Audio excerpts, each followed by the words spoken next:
It's me, Mr. LP from the Reading Studio, and it's time for another chapter in Charlotte's Web by E.B. White. Let's get reading. Chapter 16. Off to the Fair. The night before the county fair, everybody went to bed early. Fern and Avery were in bed by 8. Avery lay dreaming that the Ferris wheel had stopped and that he was in the top car. Fern lay dreaming that she was getting sick in the swings. Lurvy was in bed by 8:30. He lay dreaming that he was throwing baseballs at a cloth cat and winning a genuine Navajo blanket. Mr. and Mrs. Zuckerman were in bed by 9. Mrs. Zuckerman lay dreaming about a deep freeze unit. Mr. Zuckerman lay dreaming about Wilbur. He dreamt that Wilbur had grown until he was 116 feet long and 92 feet high, and that he had won all the prizes at the fair, and was covered with blue ribbons, and even had a blue ribbon tied to the end of his tail. Down in the barn cellar, the animals too went to sleep early, all except Charlotte. Tomorrow would be fair day. Every creature planned to get up early to see Wilbur off on his great adventure. When morning came, everybody got up at daylight. The day was hot. Up the road at the Arable's house, Fern lugged a pail of hot water to her room and took a sponge bath. Then she put on her prettiest dress because she knew she would see boys at the fair. Mrs. Arable scrubbed the back of Avery's neck and wet his hair and parted it, and brushed it down hard till it stuck to the top of his head, all but about 6 hairs that stood straight up. Avery put on clean underwear, clean blue jeans, and a clean shirt. Mr. Arable dressed, ate breakfast, and then went out and polished his truck. He had offered to drive everybody to the fair, including Wilbur. Bright and early, Lurvy put clean straw in Wilbur's crate and lifted it into the pig pen. The crate was green. In gold letters it said, Zuckerman's Famous Pig. Charlotte had her web looking fine for the occasion. Wilbur ate his breakfast slowly. He tried to look radiant without getting food in his ears. In the kitchen, Mrs. Zuckerman suddenly made an announcement.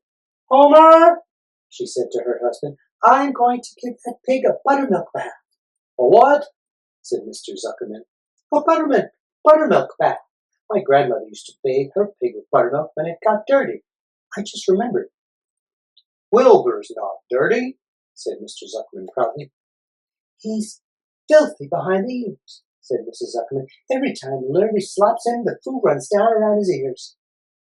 Then it dries and forms a cast. He also has a smudge on one side where he lays in the manure. He lays in clean straw, corrected Mr. Zuckerman. Well, he's dirty, and he's going to have a bath. Mr. Zuckerman sat down weakly and ate a donut. His wife went to the woodshed.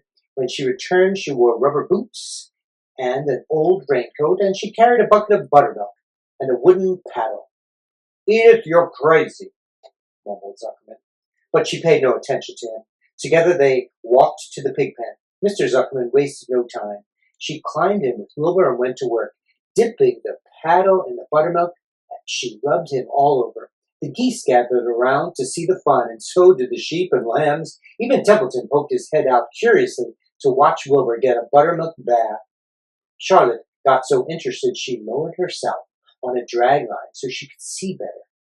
Wilbur stood still and closed his eyes. He could feel the buttermilk trickling down his sides. He opened his mouth and some buttermilk ran in. It was delicious. He felt radiant and happy. When Mrs. Zuckerman got through and rubbed him dry, he was the cleanest, prettiest pig you ever saw. He was pure white, pink around the ears and snout, and smooth as silk. The Zuckermans went up to change into their best clothes. Lurvy went to shave and put on his plaid shirt and his purple necktie. The animals were left to themselves in the barn. The 7 goslings paraded around and round their mother. Please, please, please, take us to the fair, begged a gosling. Then all 7 began teasing to go. Please, please, please, please, please, please, please. They made quite a racket. Children, snapped the goose, we're staying quiety-idy at home. Only Wilbur is going to the fair. Just then Charlotte interrupted. I shall go too, she said softly. I have decided to go with Wilbur. He may need me. We can't tell what may happen at the fairgrounds. Somebody's got to go along who knows how to write, and I think Templeton better come too. I might need somebody to run errands and do general work." "I'm staying right here," grumbled the rat. "I haven't the slightest interest in fairs." "That's because you've never been to one," remarked an old sheep. "A fair is a rat's paradise. Everybody spills food at a fair. A rat can creep around out late at night and have a feast. In the horse barn you will find oats that the trotters and pacers have spilled. In the trampled grass of the infield you will find old discarded lunch boxes containing the foul remains of peanut butter sandwiches, hard-boiled eggs, cracker crumbs, bits of donuts, and particles of cheese. In the hard-packed dirt of the midway, after the glaring lights are out and people have gone home to bed, you will find a veritable treasure of popcorn fragments, frozen custard dribblings, candied apples abandoned by tired children, sugar fluff crystals, salted almonds, popsicles, partially gnawed ice cream cones, and the wooden sticks of lollipops. Everywhere is loot for a rat, in tents, in booths, in haylofts. Why, a fair has enough disgusting leftover food to satisfy a whole family, a whole army of rats." Templeton's eyes were blazing. "Is that true?" he asked. "Is this appetizing yarn of yours true? I like high living, and what you say tempts me." "It is true," said the old sheep. "Go to the fair, Templeton. You will find that the conditions at the fair will surpass your wildest dreams. Buckets with sour mash sticking to them, tin cans containing particles of tuna fish, greasy paper bags stuffed with rotten—" "No, that's enough!" cried Templeton. "Don't tell me any more. I'm going." "Good," said Charlotte, winking at the old sheep. "Now then, there's no time to be lost. Wilbur will soon be put into the crate. Templeton and I must get into the crate right now and hide ourselves." The rat didn't waste a minute. He scampered over to the crate, crawled between the slats, and pulled straw over him so he was hidden from sight. "All right," said Charlotte. "I'm next." She sailed into the air, let out a drag line, and dropped gently to the ground. Then she climbed the side of the crate and hid herself inside a keyhole in the top board. The old sheep nodded. "What a cargo," she said. "That sign ought to say Zuckerman's Famous Pig and 2 stowaways." "Look out! Look out! The people are coming, coming, coming!" shouted the gander. "Chase it! Chase it! Chase it!" The big truck with Mr. Arable at the wheel backed slowly down toward the barnyard. Lurvy and Mr. Zuckerman walked alongside. Fern and Avery were standing in the body of the truck, hanging on to the sideboards.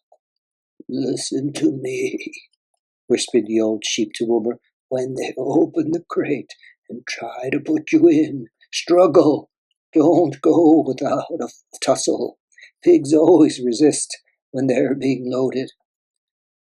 "If I struggle, I'll get dirty," said Wilbur. "Never mind that. Do as I say. Struggle.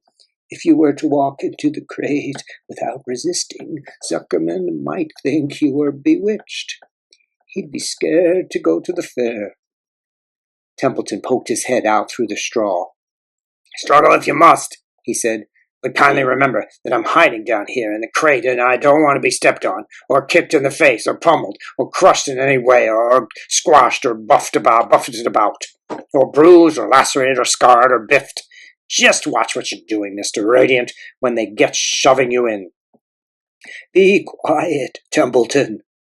Pull in your head. They're coming. Look radiant, Wilbur. Lay low, Charlotte. Talk it up, geese." The truck backed slowly to the pig pen and stopped. Mr. Arable cut the motor, got out, walked around to the rear, and lowered the tailgate. The geese cheered. Mrs. Arable got out of the truck. Fern and Avery jumped to the ground. Mrs. Zuckerman came walking down from the house. Everybody lined up at the fence and stood for a moment admiring Wilbur and the beautiful green crate. Nobody realized that the crate already contained a rat and a spider. "That's some pig," said Mrs. Arable. "He's terrific," said Lurvy. "He's very radiant," said Fern, remembering the day he was born. "Well," said Mrs. Zuckerman, "he's clean anyway. The buttermilk certainly helped." Mr. Arable studied Wilbur carefully. "Yes, he's a wonderful pig," he said. "It's hard to believe that he was the runt of the litter. You get some good extra ham and bacon, Homer, when it comes to kill that pig." Wilbur heard these words and his heart almost stopped.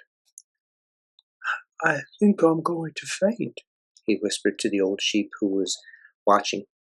"Kneel down," whispered the old sheep. "Let the blood rush to your head."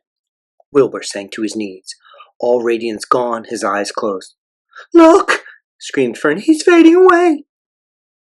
"Hey, watch me!" Avery yelled, crawling on all fours into the crate. "I'm a pig! I'm a pig!" Avery's foot touched Templeton under the straw. "Oh, what a mess," thought the rat. "What fantastic creatures boys are. Why did I let myself in for this?" The geese saw Avery in the crate and cheered. "Avery, you get out of that crate this instant," commanded his mother. "What do you think you are?" "I'm a pig," cried Avery, tossing handfuls of straw into the air. "Oink, oink, oink!" "The truck is rolling away, Papa," said Fern. The truck, with no one at the wheel, had started to roll downhill. Mr. Arable dashed to the driver's seat and pulled out on the emergency brake. The truck stopped. The geese cheered. Charlotte crouched and made herself as small as possible in the keyhole so Avery wouldn't see her.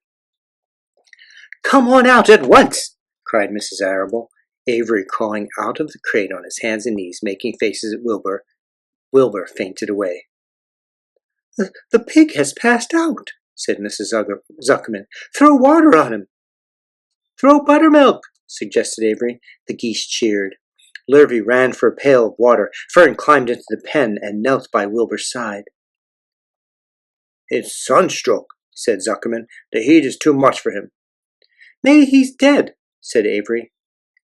"Come out of that pig pen immediately!" cried Mrs. Arable. Avery obeyed his mother and climbed into the back of the truck so he could see better. Lurvy returned with cold water and dashed it on Wilbur. "Throw some on me!" cried Avery. "I'm hot too." "Oh, keep quiet!" hollered Fern. "Keep quiet!" Her eyes were brimming with tears. Wilbur, feeling the cold water, came too. He rose slowly to his feet while the geese cheered. "He's up," said Mr. Arable. "I guess there's nothing wrong with him." "I'm hungry," said Avery. "I want a candied apple." "Wilbur's all right now," said Fern. "We can start. I want to take a ride in the Ferris wheel." Mr. Zuckerman and Mr. Arable and Lurvy grabbed the pig and pushed him headfirst toward the crate. Wilbur began to struggle. The harder the men pushed, the harder he held back. Avery jumped down and joined the men. Wilbur kicked and thrashed and grunted. "Nothing wrong with this pig," said Mr. Zuckerman, cheerfully pressing his knees against Wilbur's behind. "All together. Now, boys, shove!" With a final heave, they jammed him into the crate. The geese cheered.